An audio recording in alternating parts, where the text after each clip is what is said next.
about now? Yep.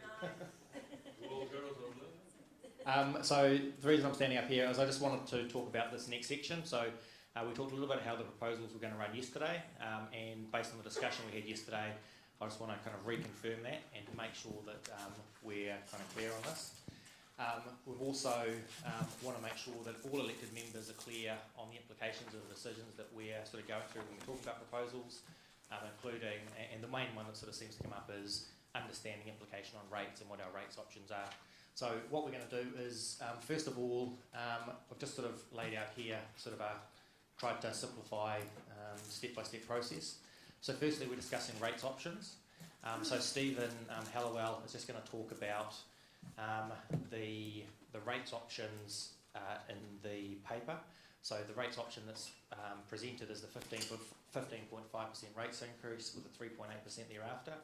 A number of elected members have raised options and ideas for alternatives to that. So we just want to make sure that those alternatives are understood before we get into discussing the proposals, because it may affect the decisions or your questions you have on the proposals and the way that you want to discuss those.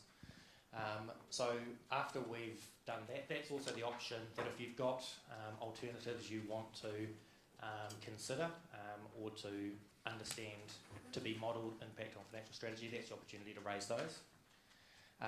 Then we're going to work. Then we're going to get the full list of proposals on the board. So we're starting in the report. There's a list of 18 recommended proposals. So those are the ones that are funded in the Mayor's proposed budget. There's also a number of unfunded proposals in the report. For simplicity, I've just put a reference document on your tables which just shows you the list of 18 funded proposals and the page number references, and then also the unfunded proposals following and the page number references for those. So that's not new information, it's just trying to make it easier for you to be able to see where those proposals are located in the document. So we're starting with our list of 18 funded proposals. We will ask elected members when we get to that step 2, if there are any of the unfunded proposals that you want to go on the list to be considered, to tell us what they are, and we'll capture those on the whiteboard. Also, if there are variations to those proposals which aren't included in the options in the report, to let us know those as well, so we can get those up on the whiteboard so that we have a full view of what all those proposals are before we start talking through each one. Have you already got the ones that have been sent through? For typing up? I haven't, but we Yeah, government says those. So will they automatically be reflected on what isn't up on the board, or do we need to put them up again? It would be helpful for us if you raised them at the time, just so that we understand, not the specific wording, but just the title, so that Sean's team are aware. Well, in my case, they were texted through or emailed through from the phone, so I wouldn't even know. Oh, okay. Exactly Well, which ones they were. we'll give our list to Sean's team and we'll get it up on the board between us. As long as everyone's happy that we do put the resolution. Yep. I have one on playgrounds, which I've sent through. So. Hang on, just Paula. I didn't take it out before it's done, but I don't have my insert card here. And I'm not looking currently. Did it get taken out? That's going to be a problem for you voting as such, isn't it? I haven't got it yet, and as far as I'm aware, I think it's out. Do you mind if I just carry on while someone looks at that? What point do we, those of us who have not emailed our top list, what point do we get that up on the board? That's coming up. Okay. So after Stephen has talked through the rates piece, then we'll get those up on the board. So we have captured, there's 2 up here currently, so that's the Waikato Means Business. So that was in the agenda pack, which went out that went out with the agenda, but it wasn't one of the 18 that was listed. And we put Gallagher Performing Arts funding up there. That came through the conversation yesterday. It was sort of flagged. We'll just test if that is meant to stay on that list. Okay, so once we've got that full list of proposals on the board, so the 18 plus anything that goes up here, we're going to go through questions and testing support for each proposal. So that's the opportunity for elected members to ask any questions about each proposal as we go through, including understanding if there's modelling to understand the financial strategy of the bank, that would be the point then as well. And so testing support for each of those. So testing support for those proposals, what we'll be looking for is a show of hands, and the governance team will record that. That's not a binding vote by any stretch, but it's a way for elected members to be able to test support for the proposals for us to get an idea as we work through. Is that a bit clear? No. Sorry, Gary, that question. And it's not quite on what you're talking about now, so okay, well then. Okay, we're talking 15, and I raised this yesterday about the 15.5%. Yep. And that is what equals the 20 million roughly increase in which is the gap we're trying to make, fill in. Yep. Correct. The items that make up that 15.5% rate increase, as we discussed yesterday, were an increase to everyone's rates, the change to the speed up to the bringing the move from land to capital value forward, Yes. Uniform general charges. Yep. But what about so that's that envelope of funding. I assume things like arts post revenue are not within that 15% funding envelope, are they? They are. Yep. Yep. So all of those 18, Okay, so those 18 proposals, yeah, which include the straight capital value, includes the arts post revenue, etc. but They are included in the budget. okay, just to be clear, because those are fees, aren't they? Those are nothing to do with rates. Okay, so, but they are included in that $20 million. So there's okay. So the $20 million is not only being made up for through rates, which is lots of different things, but are also being made up through for additional fees. Or so I assume the gardens, any income we might be budgeting for in the gardens would be included in the $20 million, is it? Yes. Okay, so if we were to knock out the gardens, say, and decide not to do a fee for the gardens, the actual rates increase. Would increase in future years, but not in the first year. But hang on. So Gary, as we work through There, those proposals, yeah, okay, I was going to say, but there are different people, people wearing different hats. Ratepayers is pretty obvious, you know, that's people who have been charged on the basis of their property. But you're also talking about people who happen to try and sell things through Arts Post, people who may or may not visit the gardens. I don't in any way consider them to be ratepayers, or not wearing a ratepayer hat when they're paying their money. But that you're saying that is still included in the 15.5%. So those proposals are included as part of the budget. Okay, so everything Yeah, related to those I understand what that proposals, means. all the financial implications of those proposals are included in the proposed budget. Okay, can I jump on board? So what we did, we started with the full P&L, so we had revenue, fees and activities, development contributions, rates, right? The whole, on that side had full P&L. Yep. Some costs went up. There were some revenue upsides, moving to capital value rating, fees and charges went up and so forth. There was revenue decreases in some of the, in terms of the commission on Arts Post.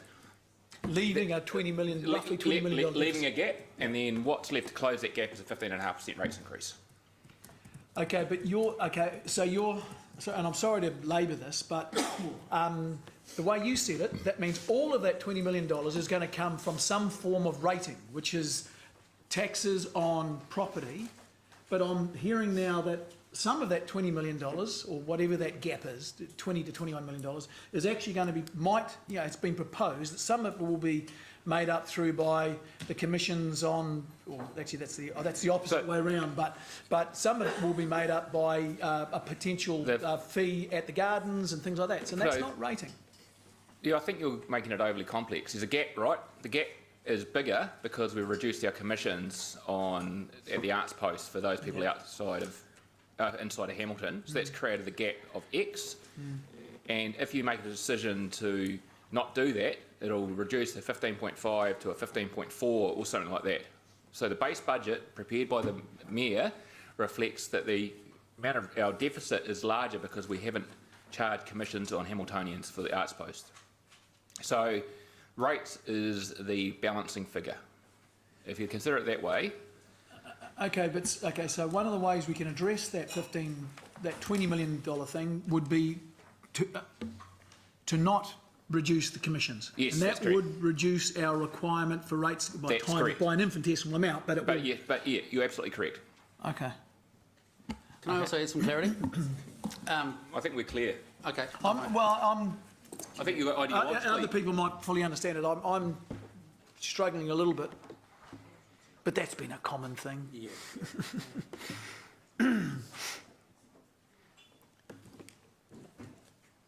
Maybe I'll pick it up as we go. Away you go. Okay, so getting that full list of proposals on the table, and then we'll work through each one, question and testing support for each one. Okay.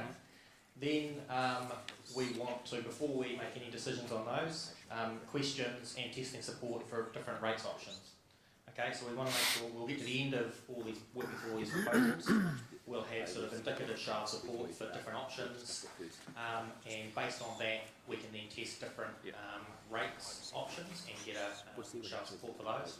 Before we then go back through each of the proposals and seek formal resolutions, and then go through and seek formal resolutions on the financial strategy, which includes the rates.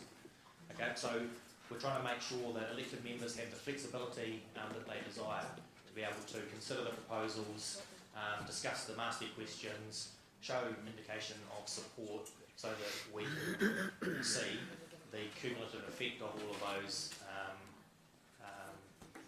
all of those proposals before making a decision on each of them and before making a decision on rates and financial strategy. So with that said, I'm going to hand over to Stephen now, who's going to talk about some of the rates, and after that we'll get your other proposals and things up on the board.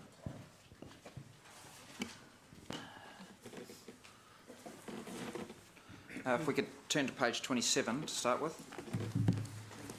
Of the second book. The big book, 2 of 3, yes. Yeah. Thank you. It's the only one I've got.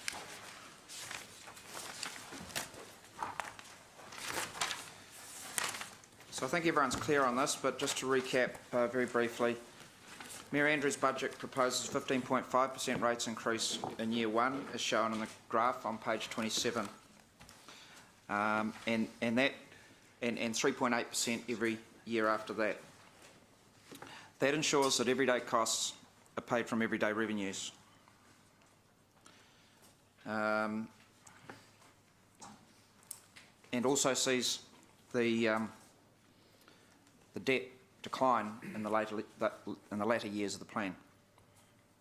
So that's our starting point, and that's where we will compare everything that we're looking at against that. So I then want to go to the back of the book to page 365 where the rate stuff is, and just overview what the rates proposals are.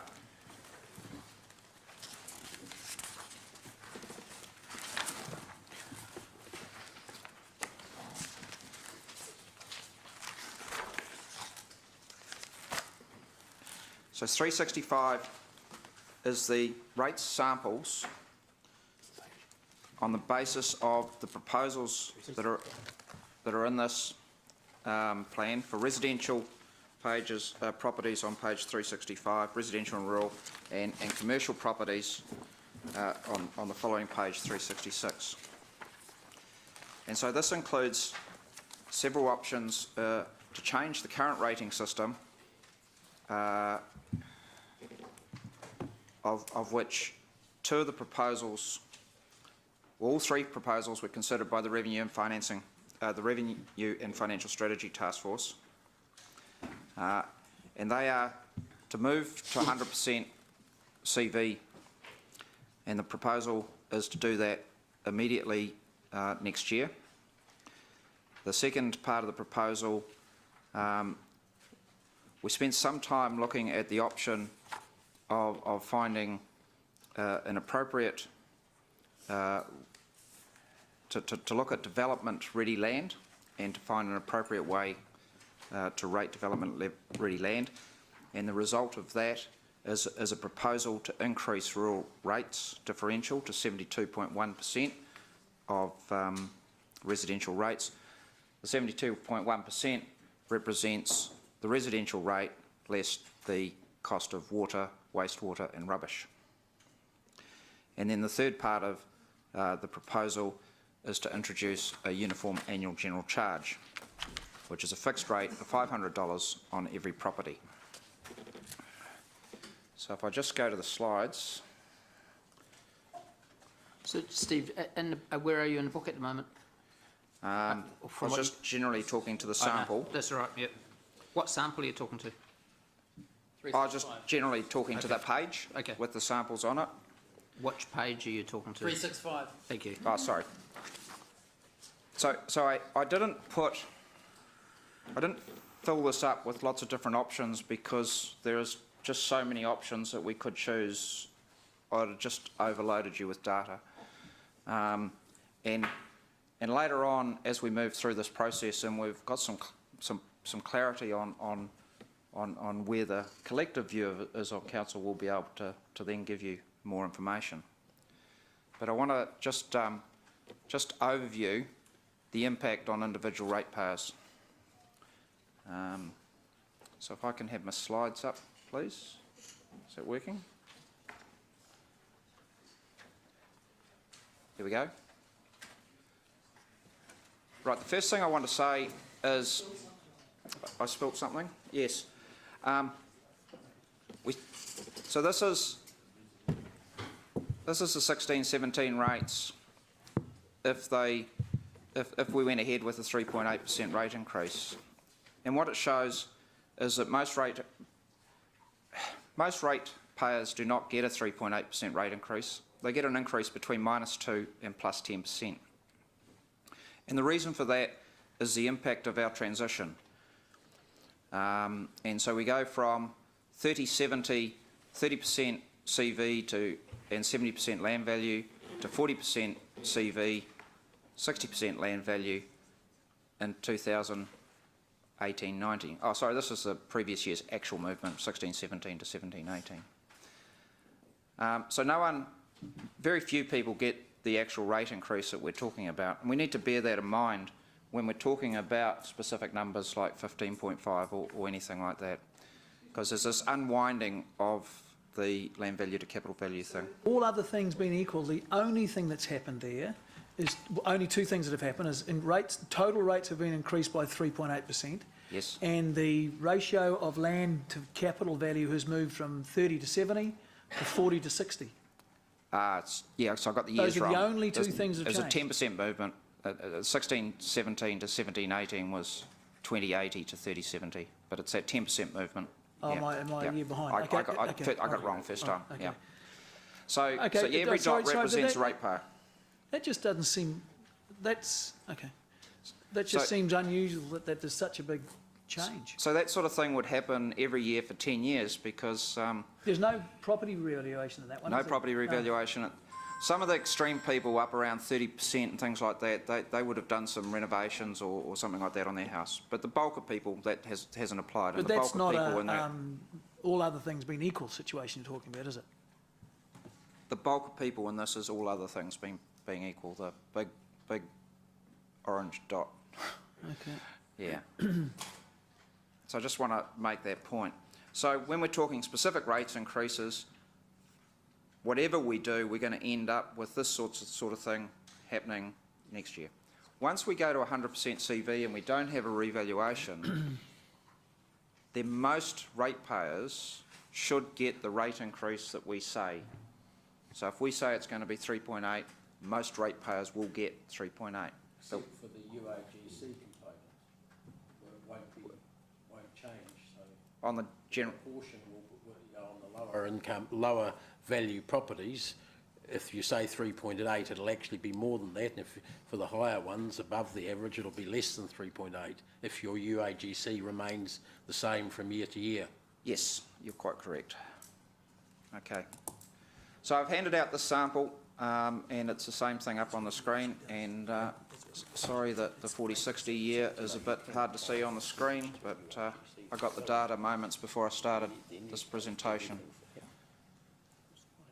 So 325, 405 and 520, they represent on the sample page on 365 the third, fourth and fifth lines of residential properties being the 25th percentile, the median and the 75th percentile. So the $325,000 house is, there are 52,000 houses or thereabouts in the city, so that'll be 10%'s 5,200, so 25% would be 15,000 houses less than $325,000. Remember, these are rateable values from 2 years ago, and likewise at the other end there'd be 15,000 houses worth more than $520,000. Those figures aren't on this thing here. You've just added those. Yeah.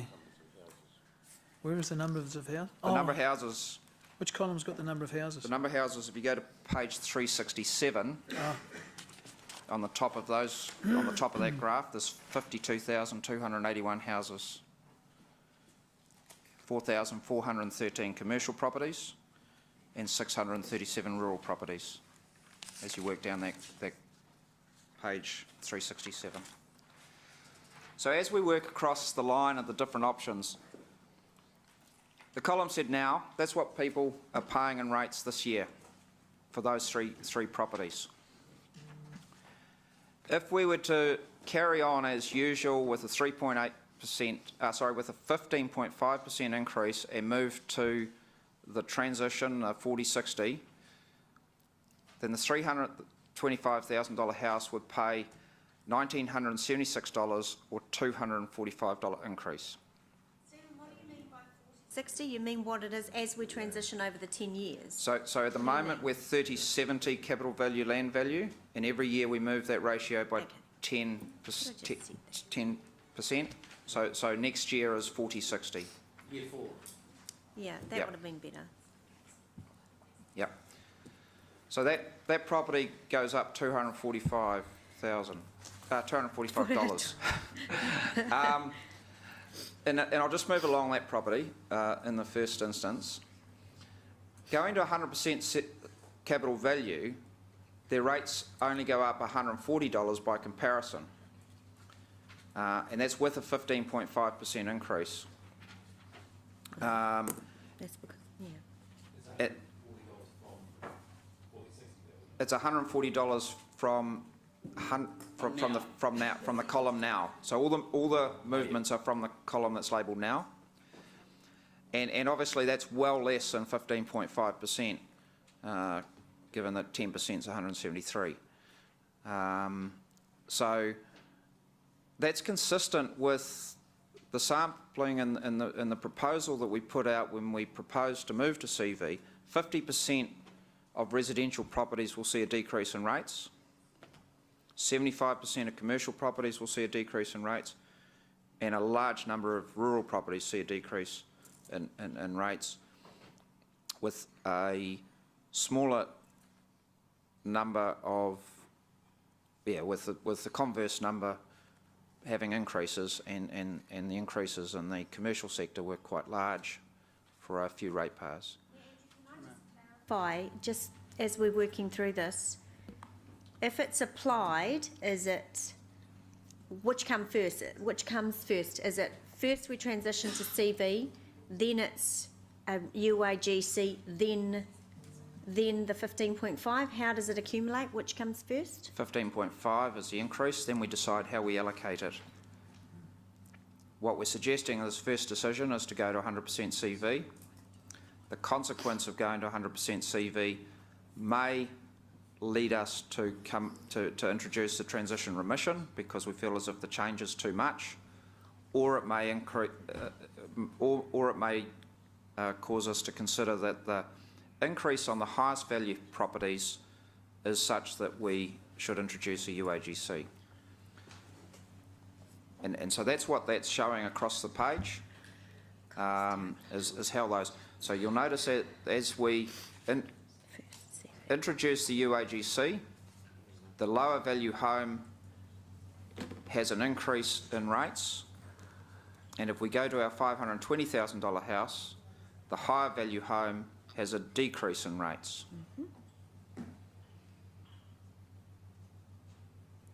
So I think I've explained all the key points of that. Is there any questions before I move to a 7% version of that? So I just didn't get that last statement. How does the higher value house... So the higher value house, by taking... 2490. Yeah, so start at 24990. They go to 100% CV, takes them to $504 increase. Yep. If we then were to add a $500 UAGC, their $504 increase reduces to $382.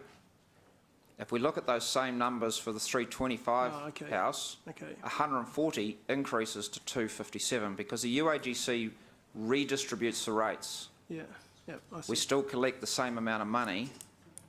But they haven't had a reduction in rates. It's just a reduction from what the immediate transfer to full LV, sorry, to full CV does.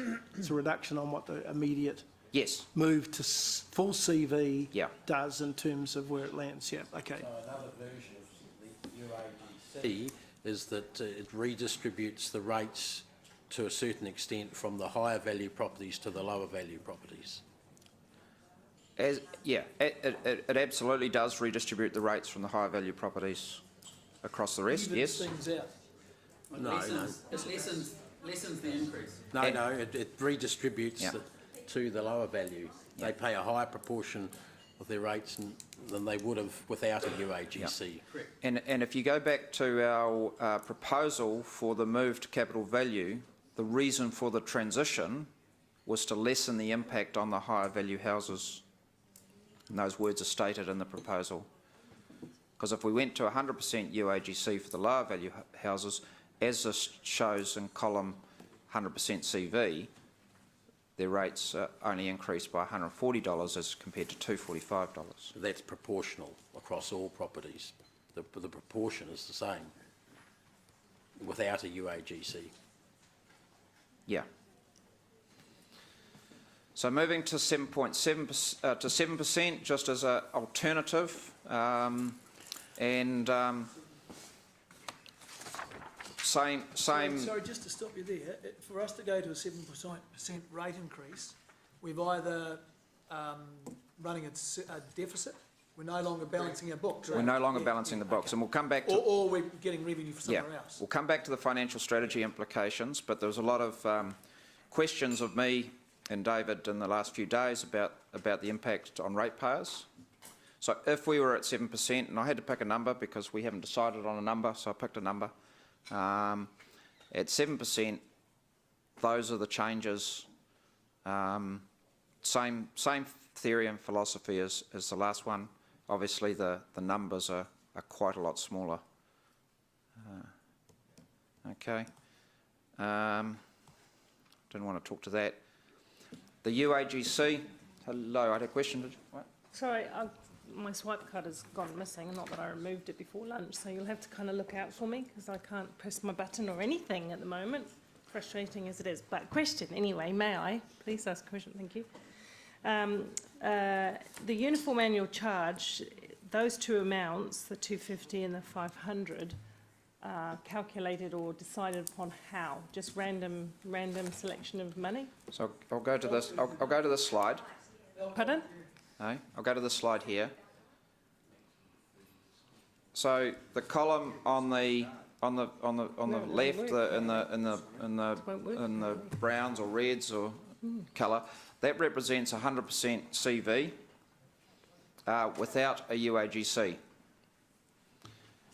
And at that price, the $750,000 house, which is at about the 98th percentile, so there's only 2% of houses more expensive than that, that house would be paying some of the highest rates for a house of that value compared with the comparator councils in this sample. And Waipa is correct in this. From those, And so by reducing it by $500, it's still paying a higher rate than three of those areas, Rotorua, Waikato, Rotorua and Waikato, and that's at the $500 mark. At the other end of the scale, the lesser value homes, as you can see, the $310,000 house in this example has an increase, but still is paying rates less than everyone except for Christchurch, which has very few uniform rates as well. So that sort of answers it. It was the size of the adjustment to the rate payer was the reason for picking $500. so the second part of that, you were talking a lot about the comparatives with other centres. So what you've done here to come up with 250 or 500 is to kind of look how you could comparatively shift the burden of rates across the values. Yes. It's got nothing to do with what that 250 or 500 might be applied, paid for. It's just a way of redistributing to make some people hurt less with this. Yes. Yes, and that's allowed under section 1013B. That's right. So Yep. some of the councils do quite a lot of the analysis about what a uniform annual charge might be applied for, but we haven't done that. We haven't determined that some set of activities might be best applied to a uniform annual charge on the basis that there's kind of an equal value proposition in them. There's actually two different animals, like Paul. There's a UAC, which is applied to a specific area, and a UAGC, which is I'm deliberately absolutely not. familiar with it, Dave. Well, you're talking about UACs, which is not what Stephen's talking about. No, He's I'm talking just about saying that UAGC. some councils, and I General. was chair of one of them before, used to do some assessment of what a uniform annual charge might be applied for. Yeah, but that's They- not and what I'm- he's been talking about. He's talking about It's a something different. uniform annual general I- charge, yeah, they're look, two different things. I'm fine with that. I'm not fine with is the constant amount of interruption. I'm asking a question. The staff are welcome to answer it. And you're all welcome to disagree with me when it comes to any debate. I've just asked a question. So we haven't applied any allocation methodology to this, and as you say, some councils do, and Thank you. I have modelled it that way in other councils. Thank you. So that answers my question. I'm happy with that. I understand, a UAGC is all new to me, but I take it that it's a fixed component in every property. So if it's 500 or 250, every property gets that set charge, and then the rest of it becomes a variable based on the CV. Yes. So it's a way of kind of, it could be, one could argue it's a targeted rate without being a targeted rate, because it's actually fixed on each rateable property. Oh, The no, I'm difference thinking of a between target. the difference between it and a targeted rate is that generally a targeted rate isn't on every ratepayer. Okay, It all would right. it'd be okay. like our bid Okay, I rate can is understand. I can just on the understand the bid. differences here. Could you actually add to the? I mean, you know, the people who are the what I would term currently at the moment with this proposal out have got homes that are worth more than 520,000 in terms of the CV. Can I suggest that we have a look at some that are, and you will have had the stats of the numbers that fit into this, but maybe 750, maybe 650, 750, 850. So the 750 house, which is on this one, Yeah. that represents the 98th percentile. There's only 2% of homes that are more expensive than that. So that's 2%? 1,000 homes more expensive. They must 'Cause all be in my street then. These are, so No, this isn't these are the retail. valuations. Yeah, So yeah. these are our rating valuations from 2 years ago. In 2018, we'll get new rating valuations, and obviously the way the market's moved, there'll be some increases. So how many are in that how many units are in that 520,000 category? Or, you know, within plus or minus 20,000 in that 520? So that's the 75th percentile, so 25% of houses are more expensive. Than that? Than 520, Okay, yes. okay.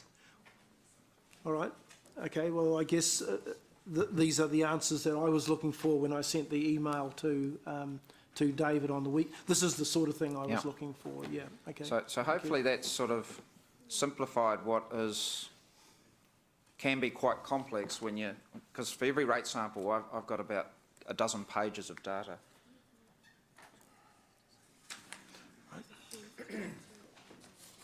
So Stephen, 25, just on that, what was the percentile of 325 capital value is? It's the 25th percentile. 25th, yeah, Yep. so that's, yeah, okay. And so if you want to check those, that graph on the table on 365 Yeah. has those at the top of the page Yeah. for residential properties. So we'll move to the financial strategy elements of this now, and if there's no questions on individual ratepayers. Just we'll- one, Yes. one question, thank you, Mayor. I was a bit distracted by my card going missing, I have to say, but I missed the comment you made about commercial, how many commercial properties were affected. You were talking about the 15% change, full shift to capital value. Did you say that's 75% 75? of commercial properties have a rates decrease, so with no change in rates, if we were just to move to capital value, 75% of commercial ratepayers have a decrease. and 20 Because, I didn't understand the rationale, why that was, sorry.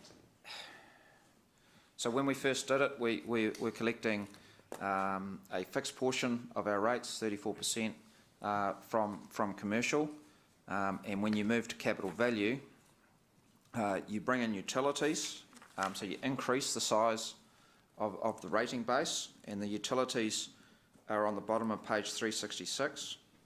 So there's quite a considerable uplift in rates there that benefited the balance of commercial ratepayers, and then there are some extremely high value commercial ratepayers, with the base with a value of 263 million, for example. So it kind of shifts it all that way? And it shifts it that way. And when we did that work, those large, the base chart, and next door, all those large commercial properties and others that we looked at ended up paying rates similar to rates in other parts of the country.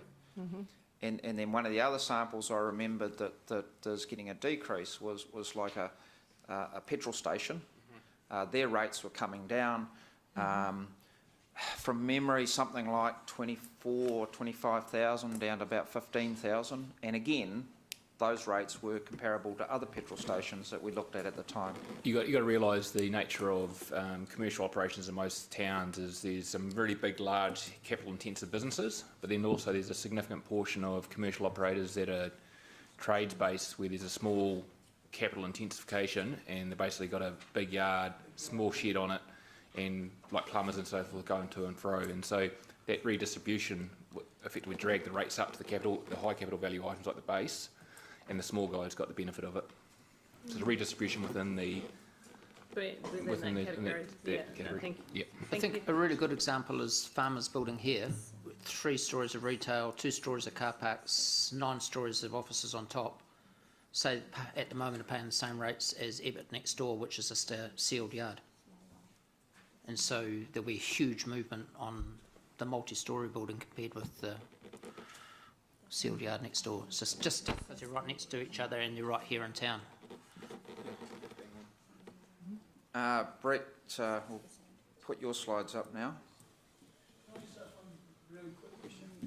there's 15.5% and 7% rate for discrimination and but are we're not considering that, are we? No, that was an example. Yes, okay. So we are. You might consider it later. This is just, I just want clarity, because are we going to be discussing today that we should not balance our books? Is that one of the things that's? So that is something which Stephen is about to show on the screen about what would happen in that case. That's a valid option, we just need to overtly say, yep, we're not going to balance our books and we're going to run at a deficit and increase our debt, and that's a decision we might become later, but. Yep. So But ultimately, this is, we're going to end up, isn't it, Sean? It's a build, to find out exactly what our deficit could be. Then a decision at this level, Sean, is when you make the discussion about. yeah, that's correct. And so at that point, you would make a decision around whether you did want to balance the books in year one, and it might be, by the time we've got through all the proposals, that might require 14% or it might require 18%. But you would also be able to say, look, if we don't balance the books in year one and we want to push it out to year 2 or 3 or 4, what would the rates need to be for us to keep within our debt to revenue limit? Just that we do have this financial strategy, which I appreciate. We're still working on the old one, aren't we? Until such time as this gets approved. What part of the 10-year plan we're doing is approving our new financial strategy, which is the 230%, the balancing the books, the different definitions of what's income and revenue, blah, blah. So until...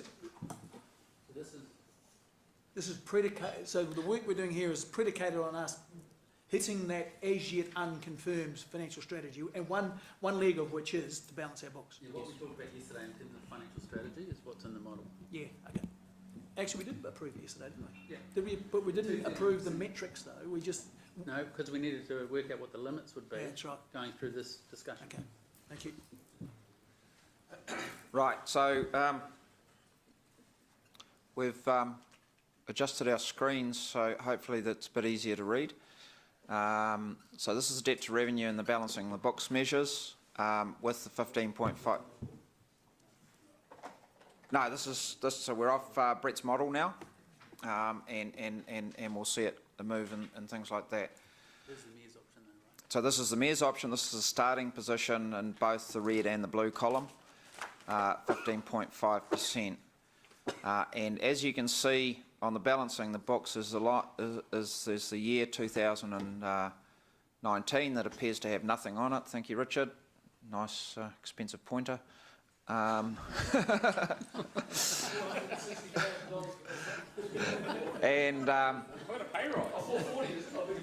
15.5% just achieves that, but that is with the assumption that we move to 100% capital value.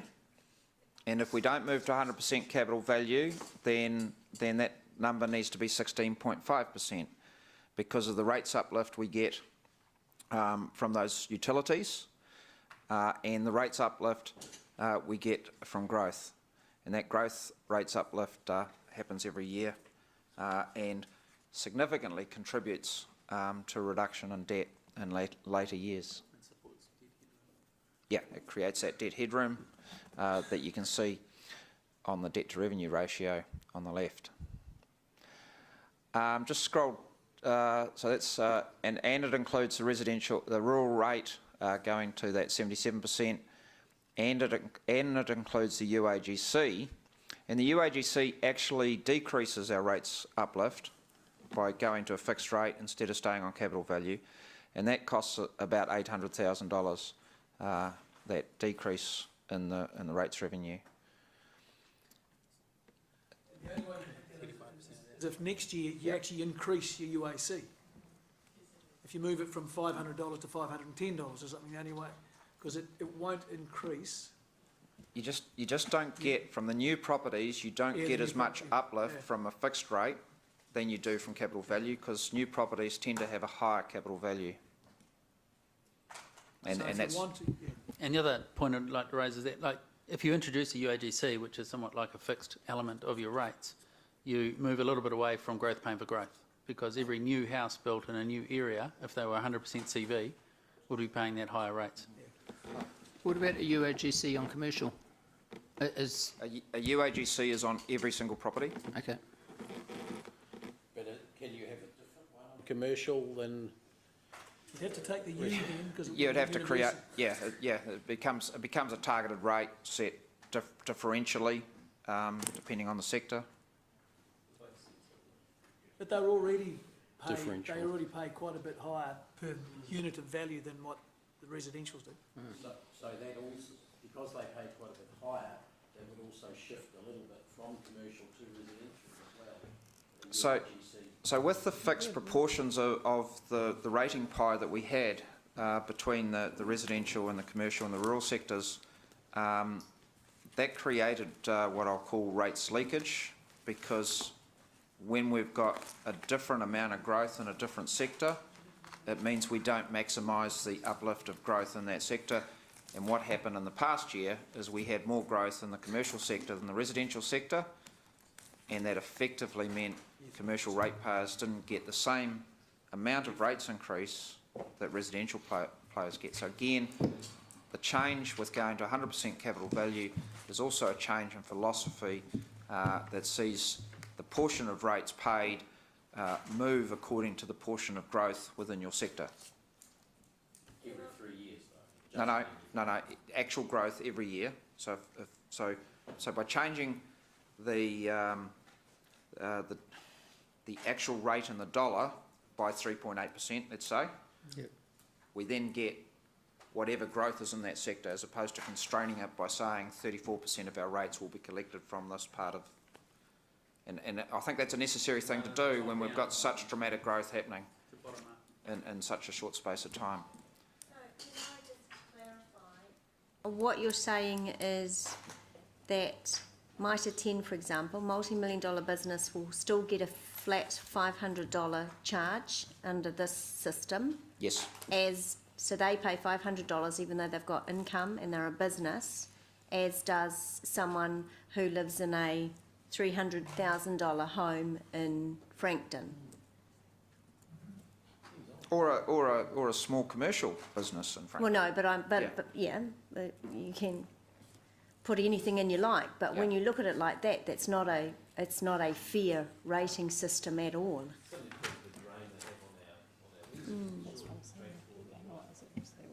So with something like Mitre 10, I mean, their rates are, I think, a couple of $100,000 anyway. So that, I understand that, but I think in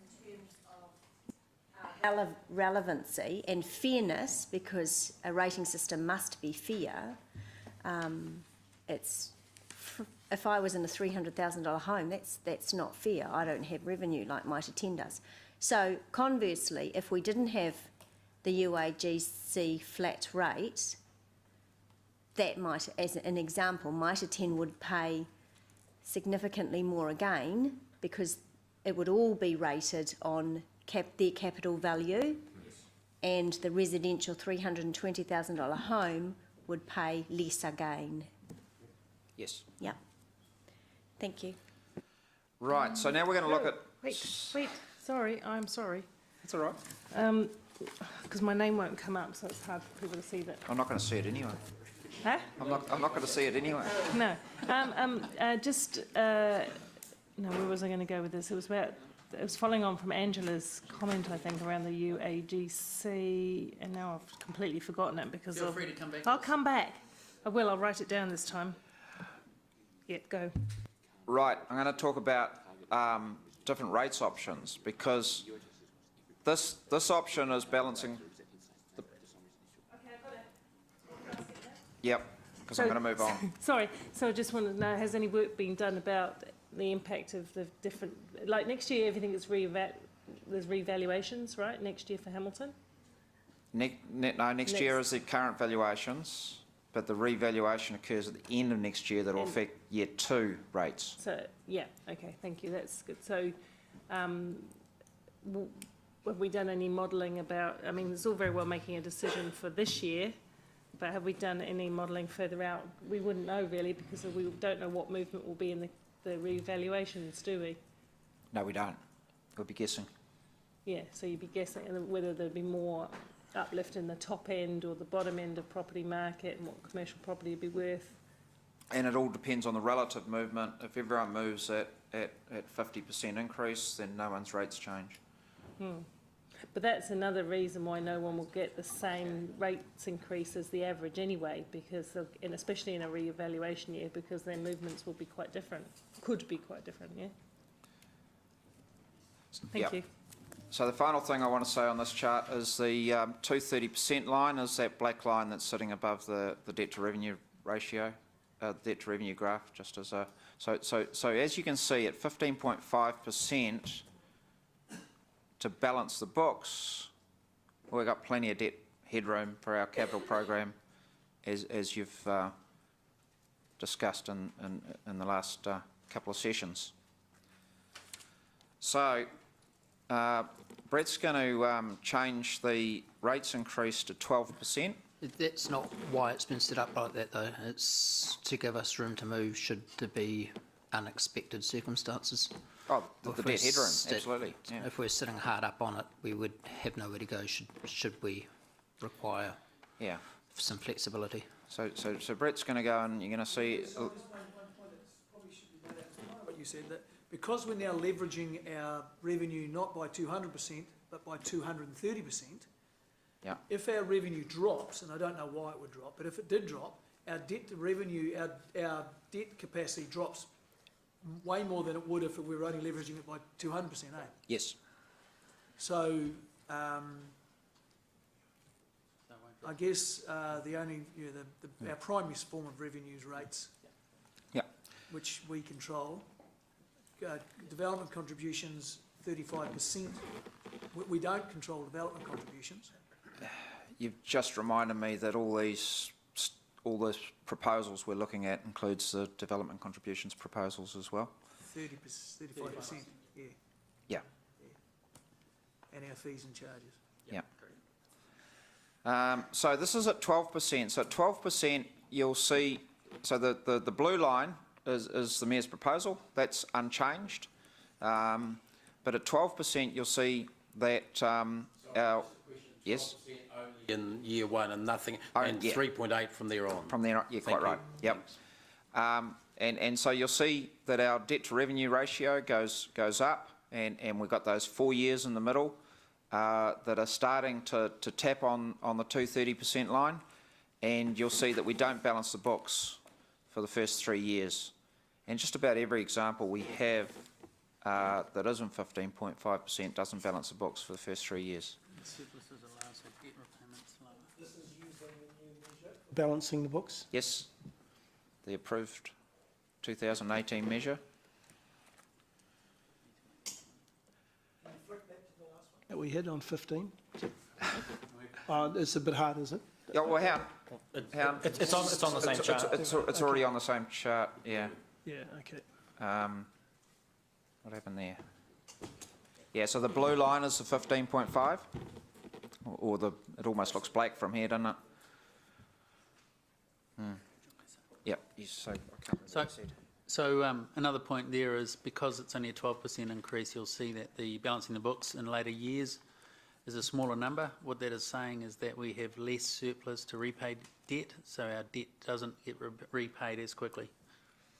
Can you just scroll down, Brett, so we can look at that debt? That's a 12% one-off, as you see on the right, and you see that we've got a small, we've lost a lot of debt capacity, and we're carrying. More debt for longer. Yeah, more debt for longer. So instead of about 650 million at year 10, we've got about 720 million of debt as a result of doing that. Okay, we'll now go to a proposal where we have a rates increase of 8%. So we'll just do the 8% first. Just do the 8% first. Oh, yeah, we'll do 8 because we've tested this. So as you can see, at 8%, for yep, just to be clear, yep, 8 and then 3.8 every year. You can see that that causes our capital program to go over our debt to revenue ratio. So Brett, take that $30 million out of the capital program. So this is taking $30 million of unsubsidised capital works out of our capital program. We haven't specified, eh? We haven't specified, it was subsidised. So this is 30 million of unsubsidised, and we took 8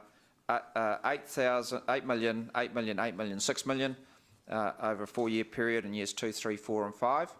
And so if we take out $30 million of unsubsidised capital program, then we can have a rates increase of 8%, but we still don't balance our books for 3 years, and that's quite a large, that year 3 balancing the books number is what's that, about 18 million, Brett?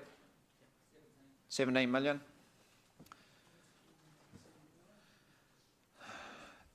So that's the sort of numbers that you need to look at when we're going through the proposals to see the sorts of impacts that might happen. And we'll just have a look at one other version, thanks Brett, which is 5.5% over 3 years with the 30 million taken out. So again, we could go out with a 5.5% rate increase over 3 years with the 30 million taken out, and still that comes within our ratios. Not the balanced budget ratio. Sorry, quite right. We still run it. Doesn't balance the books for 3 years. Yep, and we'll be paying interest on that for the years afterwards. Chart that goes with that. You scroll up, please, Brett. 3.8%. Yeah. So 5.5, 5.5, 5.5, 5.5, 3.8 after that. Okay. Brett, can you go to option 2, which is 9% and 6%, 9% and 6%, and the full capital program, which is the option on page 28 of the agenda. 9%, 6%, and the full capital program. 3.8 you're after, yeah? Yep.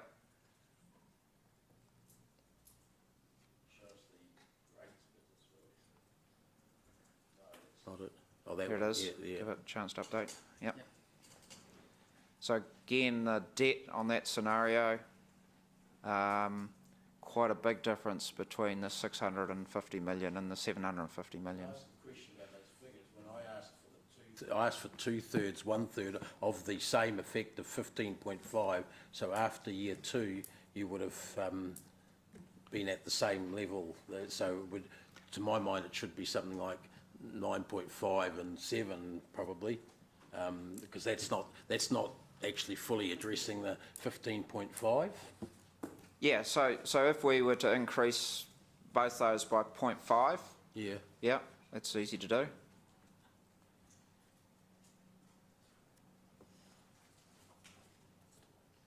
9.5 and what numbers? 6.5. Each, yes. Yeah. Yeah.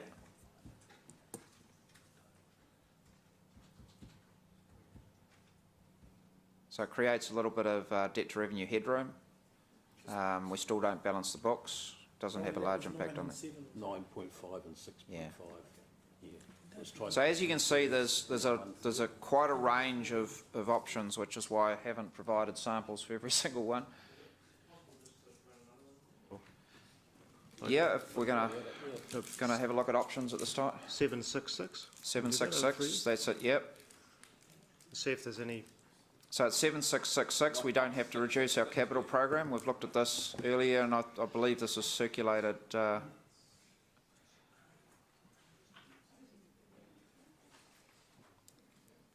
they all have different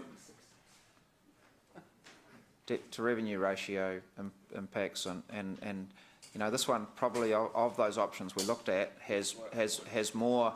You know, it takes us right up to the line. A lot of risk around those 3 years in the middle. But there's no loss to the capital budget. No, that's a full capital project. Yep. As we've approved in the last couple of sessions.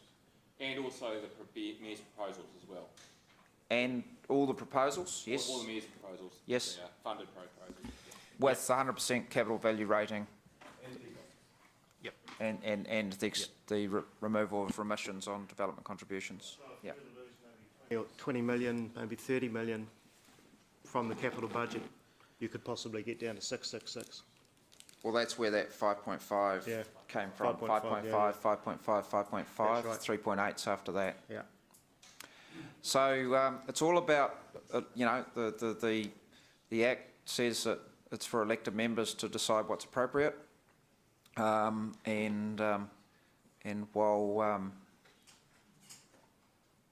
while it's appropriate that everyday costs pay for everyday revenues, pay for everyday costs, you might consider other factors as part of that. Can I just add on top of that? So we had conversations with the auditors about the whole premise of running at a deficit for a period of time. So two things is that's the consideration they have. So they will consider you running at a deficit and question whether or not that meets prudent financial principles, i.e. is it trailing back? Have you consulted with your community on that? You know, are the community aware of A, you're doing that, and B, the consequences of doing that?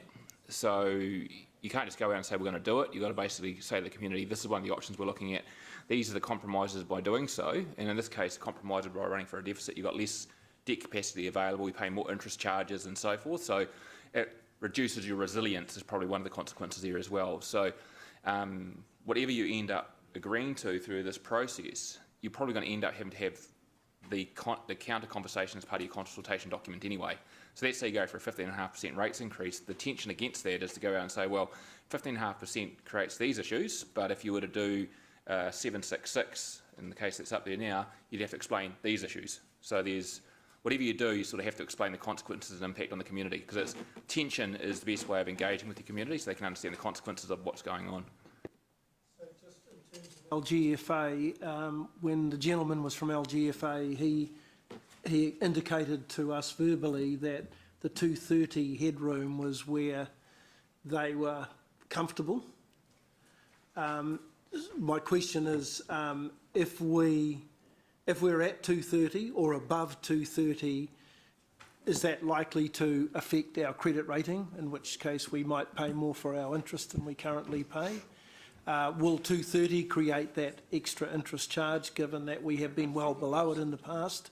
And what happens if we go over the 230? Do we go on watch? So if I can answer that, Rob, Yep. page 17, paragraph 30, talks to this Page point. 17. Okay. So LGFA would not like to see us go over 230%. They would put us on watch, which would mean close watch. Obviously, anything breaching 250%. Yeah, would understand ask them to recall that. loans. Understand that. Just to be clear, David, that Fitch should put us on watch, not LGFA. Well, LGFA, both of them would be interested in watching the financial affairs of. In terms of Fitch, they would not. They would be very nervous if we moved over 230%. There wouldn't be an initial additional interest cost through the LGFA. There wouldn't, or no, no, because okay. the limit is 250. So if we stay under that, we're a borrower, and we borrow based on the same terms at whatever percentage. Okay. There's discussions going on all over the place, but would they be also watching Auckland and Tauranga and Queenstown and Wellington? The Absolutely. Right. So where are they with their discussions at the moment? All councils are shareholders of the LGFA. Yeah, but I mean, how close to they to their ceiling are they? So Tauranga is around the high 240s. Well, okay. Yep. Auckland? 265, but Auckland's has a higher threshold because they've got a better credit rating than we do. Right, okay. All right. How can they have a better credit rating if they've got a higher debt to revenue? There's other factors that feed into your debt to revenue, into your credit rating. Chief Executive, when you talked about them being concerned with a series of not years where you're not balancing the books, wouldn't they also be looking at what your longer term projections are, not just at those years? You know, those three and then yep. improving. So the key thing is that you've got a plan, Yes. absolutely, and secondly that you consulted on your plan with your community, and that you've actually put hey, we've got a plan, this is what we want to do, are you comfortable with what we're trying to achieve? Yep, tick, fine. That's the sort of robust conversation they expect you to have. Thanks. We're still going to be monitored by LGFA using the government's measure for balancing the books rather than our measure. I mean, you know, whilst we've adopted a measure now that we think is appropriate for our organisation, there are other measures out there that these other groups use. You got the answer for that? Okay, so firstly, LGFA's main consideration is more financial markets considerations. So they look at your debt to revenue ratio, your interest cover, your ability to repay, and so forth. Fitch also uses a completely different measure. They don't really care too much about the governance measure because they're not bound by that. They take more of an international approach.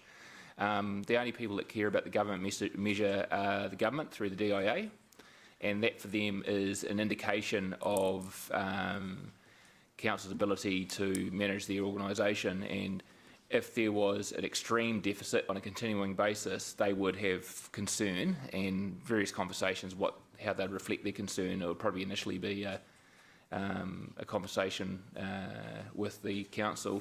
Audit New Zealand through the Auditor General through the Audit New Zealand also has a concern about continuing deficits as well.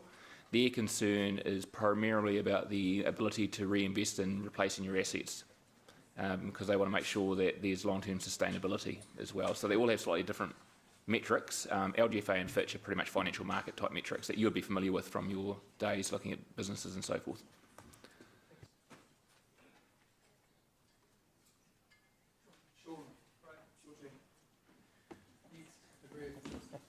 Thank you. Okay, so hopefully that the purpose of that session was so that we understood what those rates parameters and those bookends were as we sort of head into talking about these proposals. So we have written up on the whiteboard there the additional items that elected members have sent through. I just want to run before we sort of get into that. I want to make sure. So those are the ones that have been sent through so far. So what we're going to do now is just make sure that we've captured if there are other things to be captured on there. So there's, as I said, there's the original list of 18 proposals which were in the report. A few other things here which have been sent through to governance and have been captured. No.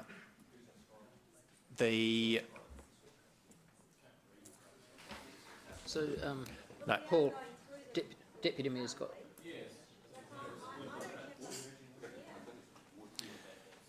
So we are going through all of the 18 proposals that are in the report, absolutely. Yeah. The only thing that I wanted to add to whatever the list, that's not in a proposal, is there's a line in here, and maybe I've missed the boat here, on the REAP, going up to 1.4 million on the regulatory and effectiveness efficiency program. Do we have a page? We'll track a page number down for that as well. Yeah. But everything else we're going to go through. So we're going to go through those 18. Yeah. There are the unfunded proposals in the document. We weren't going to go through unless elected members nominated that they wanted to. So can you tell me why those funded proposals at the top 4 with asterisks are on? Why are they up there? So that is where elected members have indicated they are proposing a variation to what is what is contained in the report. But that doesn't stop us, other elected members, right? Yeah. Oh, no, this is just a start, and we can add and subtract and move Because around. I'd rather do it through the discussion. Yeah. Okay. Yeah. So, Deputy Mayor, if you can. Yes, I can add. I want to add the Lake Whaiwhakariki, page 349.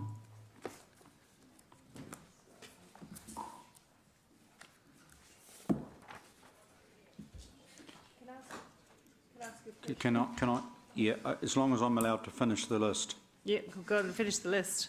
But, yeah, Okay, Okay. just finish just want to with know where Deputy. these Yeah, sit. if I just can. Yeah. And gully 349. restoration, page 273, I think these are what I understand, but you correct that. Gully restoration.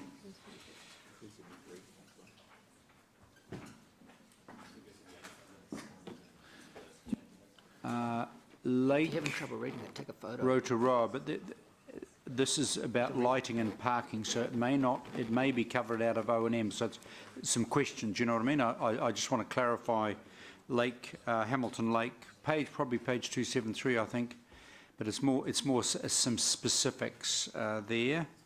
And then also, in terms of Hamilton East Steel Park, but again, these are O&M type of questions, I suspect. Just Steel Park, Hamilton East area, but they may be questions whether the O&M cover some of these works versus a capital plan. And I take it the zoo entrance comes under the zoo master plan. Is that right? Yeah. Okay. Yes. Thank you. Oh, sorry, I'm not the chair. The chair is saying you are next, Paula. Thank you, Sharon, I appreciate that. I did send through, I'm just wondering where everything sits, because I did send through a couple of days ago some proposed amendments to the, and one of them was to do with Lake Waiwhakariki connected to the zoo. One of them was to do with the museum, is the back of the museum. Is that there?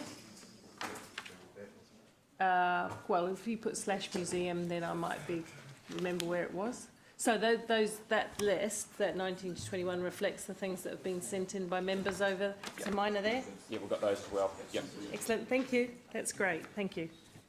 Councillor Gary. We're going to go through all of the proposals except for the unfunded you're taking by exception, is that right? Correct. So in terms of this riverbank slips are an unfunded. Skate park and the river plan. Skate park. There's an unfunded proposal for skate, yeah.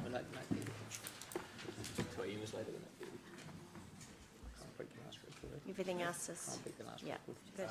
Or can I just check, because I can't read stuff, I mean, with or without glasses, can't read that. Check the 3 items are up there. The living wage, waste recycling, revenue. Living's funded. And the new indoor recreation facility, is that up there? Indoor rec is, yes.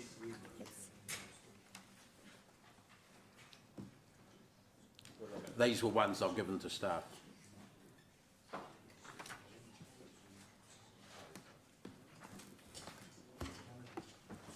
Paul, can I have CBD library? CBD library? Do you want to add a new CBD library? And Claudeland's business model. It's about taking things out as well.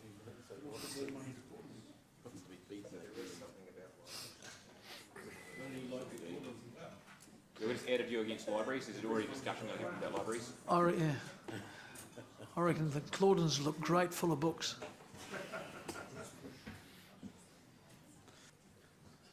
It's an appropriate time to do the Business model. video from Brian White on. We're going to do that proposal. We'll get them in for that.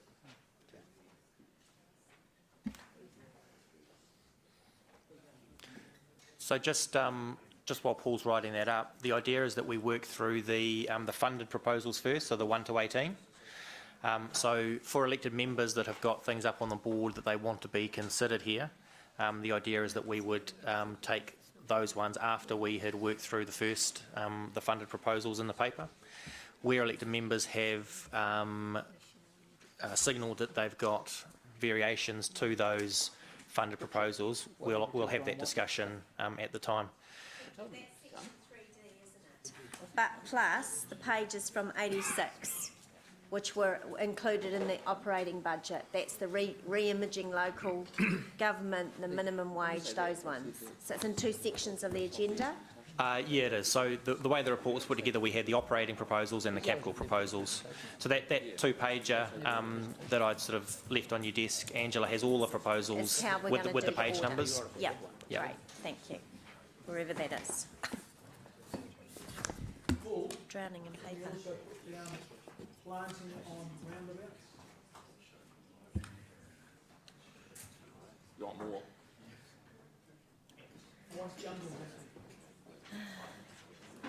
I've lost my, where is it? Okay, we'll stop for a cup of tea till 15:15, just to give time now to reorganise the board. Hang on, before we go, we'll just make sure there's no other questions or direction. Mark, did you want to get street furniture and Civic Square up on there? Oh, I thought there was maybe perhaps there's another garden place thing. Okay, all right. Not a biggie. Dave? in here, but it is in our finances, and that's social housing fund allocation from the the pension housing repayment in year 1. Yep. Anyone else? It's going to get messy if you try to introduce anything later, so this is really... Nothing else? Okay. All right, okay, so we stop for... Yes, Paula? To raise potentially some work on the parks in Rototuna, because there's about 4 or 5 undeveloped parks in the north. Can we just have a conversation about Paula, that? they're in here. They're part of the plan. Well, you can show me where at the time. Yeah. Lance, can you just give us... Paula says she wants money spent on the parks in Rototuna, but it's part of the plan. It's funded already, No, isn't it? I said there are 4 or 5 undeveloped parks in Rototuna Flagstaff. They're not all funded, are they? In the development within the 10 years, all funded in those parks? What do you mean by that? Just mowing them, or what? Some of them to a full level, some to a useful level. Okay.